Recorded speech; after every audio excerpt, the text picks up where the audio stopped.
the National Convention of the Vietnam Veterans of America, where this idea came up, and I said, I'm going to do that.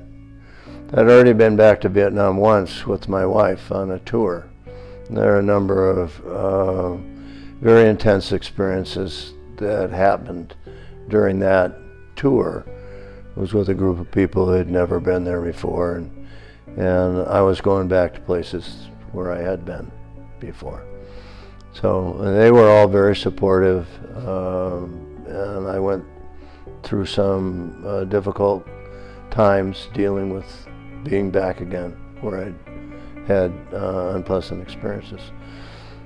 So I jumped on it, and then I came back to a meeting of our Military Order of the Purple Heart chapter and announced to everyone that I was going, and it took Dick about 15 seconds to say, I'm going with you. So I take credit for recruiting him. Actually, that's a longer period than it took, less than 15 seconds.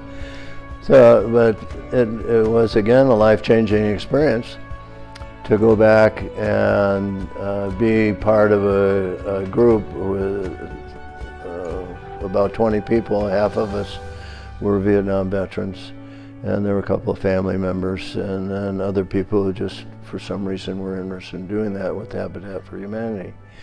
To be back with guys that had been there, which is a special bond, but working together on a project just as though we were a squad during the war, only this was entirely different. But the feeling was very similar and very powerful.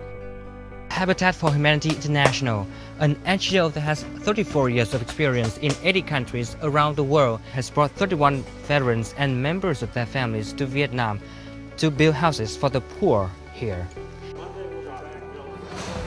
For Dick Moyer, an Army Airborne, COF 51st Infantry soldier, the world seems just like yesterday.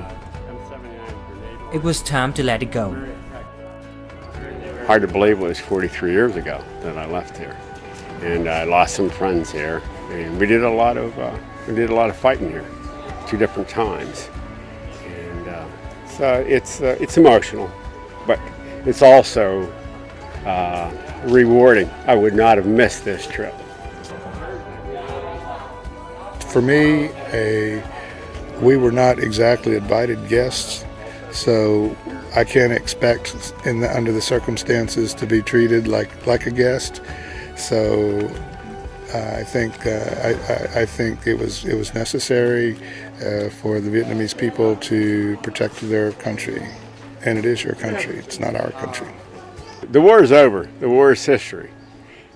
We can only move forward, and yeah, we quit the war, but we're going to win the peace. That's the important thing.